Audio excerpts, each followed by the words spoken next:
अस्सलाम वालेकुम, मैं हूं नूरुल आरफीन सिद्दीकी और आप देख रहे हैं आरफीन नामा। सोचा था हुकूमत वक्त को नईम बुखारी साहब को रोज़गार फराहम करने के मामले पर मुबारकबाद पेश करके मैं भी चमचों की फहरिस्त में अपना नाम लिखवा लूँगा। उसके बाद फिर मेरे यूट्यूब चैनल के लाइक्स भी जो हैं वो बढ़ जाएंगे, सब्सक्राइबर्स में भी इजाफ़ा होगा, खातिर खा मेरी आमदन में भी इजाफ़ा होगा। लेकिन लगता है कि ये मेरे मुक़द्दर में नहीं है। इससे पहले कि मैं हुकूमत वक्त को, फरमा रवाए वक्त को, वाली नाम निहाद रियासत अपने तौर पर बिला वजह का मदीना को मुबारकबाद पेश करता, उनका केस लड़ने वाले वकील की तकरूरी की, उससे पहले ही हमारी समातों पर बर्क की तरह गिरी एक खबर। ज़्यादा नहीं, सिर्फ 4,500 से ज़ायद यानी 4,500 घरानों से जो है वो उनका रिज़्क, उनकी रोज़ी जो है उनके मुंह से उनका निवाला छीन लिया गया है। सिर्फ 4,500 घराने, फी घराना भी अगर आप सिर्फ 2 अफराद को शामिल करते हैं, गिनते हैं और बाकी सब की मौजूदगी से सरफ नज़र करते हैं, इनहराफ करते हैं, उसी तरह जिस तरह हुकूमत वक्त असर हाजिर के तकाज़ों से, हुक्मरानी के तकाज़ों से सरफ नज़र करती आई है, तब भी ये तादाद मज़ीद कई हज़ार लोगों तक जा पहुँचती है जिनके मुँह से इस वक्त के हुक्मरान हैं, इस वक्त की हुक्मरान जमात ने, तब्दीली की नाम निहाद अंजुमन ने, ब्रिगेड ने, उसके फसादियों ने, उसके सोशल मीडिया जिहादियों ने निवाला छीन लिया है उनके मुंह से। ज़्यादा नहीं, उसके बाद सिर्फ अभी तक तो एक ही मौत हुई है, एक आदमी जिसका दिल कुछ मिसिंग कर रहा था।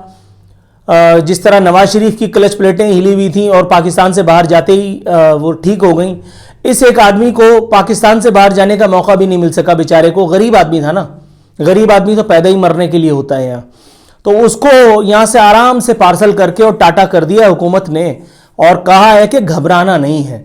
यही नसीहत हुकूमत वक्त की उस एक फ़र्द के, जान से गुजर जाने वाले फ़र्द के घराने वालों से, उसके अइज़ा, उसके अक़रबा, उसके लवाहिकीन से भी है कि चाहे कुछ भी हो, आपको गुस्ल के फट्टे पर लिटा करके गुस्साल आपके सर पे आ जाए, कब्र का दहाना आपको मुंह खोले जो है वो निगलने के लिए तैयार खड़ा हो, लेकिन आपने घबराना नहीं है, क्योंकि आपने अपने चहीते को वोट की ताकत से ऐवान वज़ीर आज़म में कैद करवा दिया है और उन्होंने अपने कई सारे चहीतों को उन जगह पर, अल्लाह का शुक्र है, नज़्ब इंस्टॉल फरमा दिया है जहां उनको होना चाहिए था।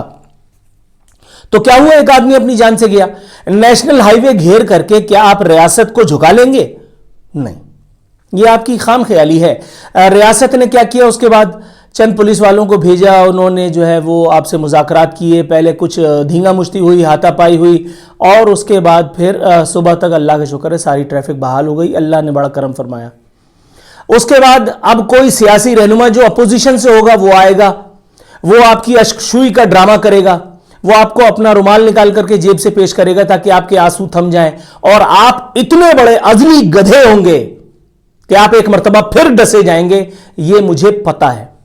नकीबुल्लाह के मामले पर खुद इमरान खान नकीबुल्लाह के कैंप में आकर के नहीं बैठा था यहां सोहराब गोट पे, पीपल्स पार्टी का सईद गनी और ये लोग नहीं आए थे। है कोई माई का लाल इस एक रूए जमीन पर जिसने नकीबुल्लाह को इंसाफ दिया हो? क्या उस वक्त का आर्मी चीफ, बल्कि मौजूदा आर्मी चीफ जनरल बाजवा साहब, सॉरी मैं समझा कियानी साहब थे, मौजूदा आर्मी चीफ जनरल बाजवा वहां नहीं गए थे? फातह ख्वानी करने के लिए गए थे। उसके बच्चों के सर पर दस्ते शफकत नहीं रखा था। उसके वालिद को इंसाफ की यकीन दहानी नहीं कराई थी। लेकिन यकीन दहानी कराई थी तो उसका मतलब ये तो नहीं कि इंसाफ मिल ही जाएगा।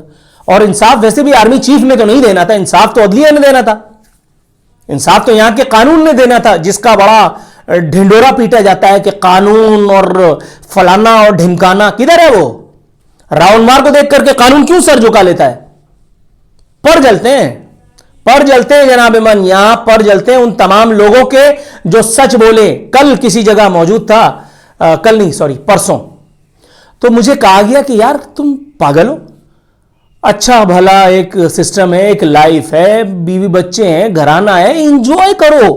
और नसीहत करने वाला भी कोई छोटा आदमी नहीं था और इंजॉयमेंट का जो उन्होंने मुझे तरीका बताया, मेरे पैरों तले जमीन निकल गई। उन्होंने कहा फार्म हाउस हमने बुक करा लिया है, चलेंगे, दुनिया भर का गम गलत हो जाएगा यार, एक ही दिन तो मिलता है रिलैक्सेशन को इन्वर्टेड कॉमास में समझिएगा। یہ ہے وہ طریقہ کار جس پر یہ فٹرنٹی، یہ لوگ، یہ اندھے بہرے گونگوں کی فوج ظفر موج لگی ہوئی ہے. نعیم بخاری کو روزگار دیے جانا اس وقت کی سب سے بڑی ضرورت تھا اور وہ یہاں کے حکمرانوں نے دیا.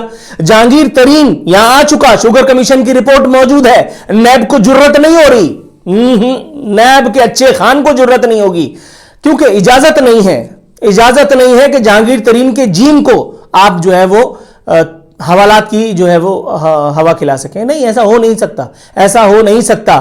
آپ والی نام نہاد ریاست مدینہ بنے، آپ کورونا سے لڑنے والے بن جائیں. کورونا آپ کی وجہ سے پچھلے دفعہ بھاگ گیا تھا کیونکہ آپ بہت ہینڈسم ہیں، بہت اسمارٹ ہیں. آپ نے ورلڈ کپ جیتا اور اس کے بعد وہ ورلڈ کپ ہمارے حلق کی ہڈی بن گیا. یہاں اٹکا ہوا ہے سال آج تک، یہاں اٹکا ہوا ہے. کاش وہ ورلڈ کپ ہم ہار ہی گئے ہوتے، کاش ہم وہاں سے رسوا ہو جاتے، تاکہ یہ رسوائی جو ہماری مقدر میں لکھ دی گئی ہے وہ تو نہ ہوتی. آج ایک اور پھر انمول رتن کو انٹرویو دینے چلے ہیں. اچھے صحافی ہیں وہ، اس میں کوئی دو رائے نہیں ہے. اب بہرحال وہ ایک اچھے صحافی بن گئے ہیں. پتہ نہیں ہمارے نامہ اعمال میں ایسی کون سی سیاہی ہے کہ جو خان صاحب کا منہ دیکھنے کو ہی نہیں ملتا. مجھے پتا ہے کہ یہ قریب پاس کے کچھ باخبر انورٹڈ کاماز میں لوگ ہیں جو ان کو میرے ساتھ کبھی بھی نہیں بیٹھنے دیں گے. لیکن اگر وہ بیٹھیں تو میں ان سے پوچھوں گا ضرور، حضور کون سی کتابیں پڑھی ہیں اسلامیات کی؟ کون سے مدینے کا احوال بتایا کرتے ہیں آپ اور آپ کے چمچا بریگیڈ، جس کو کہتے ہیں کہ ہمارے دماغ میں ایک خاکہ، ایک ہلکا سا موہوم سا تصور تک نہیں ہے. یہاں 50 لاکھ نوکریاں کیا ملتی، 1 کروڑ گھر کیا ملتے؟ لوگوں کے گھر برباد ہو گئے. 50 لاکھ نوکریاں کیا ملتی؟ آپ نے لوگوں کے منہ سے ان کا نوالا چھین لیا. میڈیا والے چائے برگر بیچ رہے ہیں، بریانیاں بیچ رہے ہیں، اور یہ بقیہ صحافتی انجمنیں یہ اتنی بڑی بے شرم ہے. ان میں سے موسٹلی یہ اتنی بے شرم ہے. اس وقت جب میں پروڈیوسر تھا، ہماری 2 مہینے کی تنخواہیں رکی ہوئی تھیں، یہی فلانا ڈھکانا اور پتہ نہیں کون سی چھوٹی چھوٹی دکانیں کھولی ہوئی ہیں، یہی آتے تھے، آ کر کے چائے پاپا کھاتے تھے. اس کے بعد پھر نوید مسرت کو بھی inverted commas bold italic under line میں سمجھیے گا، نوید مسرت وصول کرتے تھے اور دفع ہو جایا کرتے تھے. یہی حال ہے. اسی لیے ٹکے کا آدمی حکمراں جماعت کا، اور اس نے دیا تھا دھائیں سے منہ کے اوپر ایک وقت کے بہت بڑے فرعون انورٹڈ کاماز میں جید صحافی کے منہ پر ایک تماچا، جس سے اسے اس کی اوقات یاد آ جائے. تاہم پھر بھی یاد نہیں آئے گی، اس لیے کہ دھندا ہے سب گندا ہے. یہ اگر چھوٹی چھوٹی سی باتوں کو اپنے حواس پر، اپنے اعصاب پر طاری کر لیں گے تو پھر کھائیں کمائیں گے کیسے؟ پھر فارم ہاؤسز میں کیا کریں گے جا کے؟ پھر وہ اوپر والی منزل پر جو آپ سمجھ رہے ہوں گے ٹناری کا پروگرام ہوتا ہے، پھر وہ کیسے ہوگا؟ پھر جھومتے ہوئے محفلوں سے کیسے برآمد ہوں گے؟ اگر اس دور کا قلم بکاؤ نہ ہوتا، قلم کسی کے بھی ہاتھ میں ہو، موسٹ آف دا کیسز اگر قلم بکاؤ نہ ہوتا تو عوام پاکستان کی، اس ملک کی یہ حالت نہ ہوتی. اور خود اس ملک کے لوگوں نے رگڑ کر اپنی ایڑیاں مر جانے کی اگر نہ ٹھان لی ہوتی تو مجال نہیں تھی کسی کی. کابینہ میں اتنے سارے انمول رتن، جس میں سے موسٹلی نان الیکٹڈ ہیں، ان کو بیرون ملک سے بلا کر کے ملازمتیں دی گئی ہیں، اور تمہارے منہ سے جو ایک لگایا رب العزت نے نوالا دیا تھا وہ بھی چھین لیں گے. اور تم اسی لائق ہو تم لوگ کہ تمہیں صبح شام گیلے کر کے جوتے مارے جائیں، 100 مارے جائیں اور 1 گنے جائیں، اور اس کے بعد تم اپنے گال سہلاتے ہوئے جا کر کے ایک بار پھر اگلی صبح کا انتظار کرو. منتظر رہو کہ پھر کوئی مسیحا اٹھے گا کسی ایک نام نہاد تبدیلی کا نام لیوا اور تمہیں جو ہے وہ نجات دے گا تمہارے مصائب سے.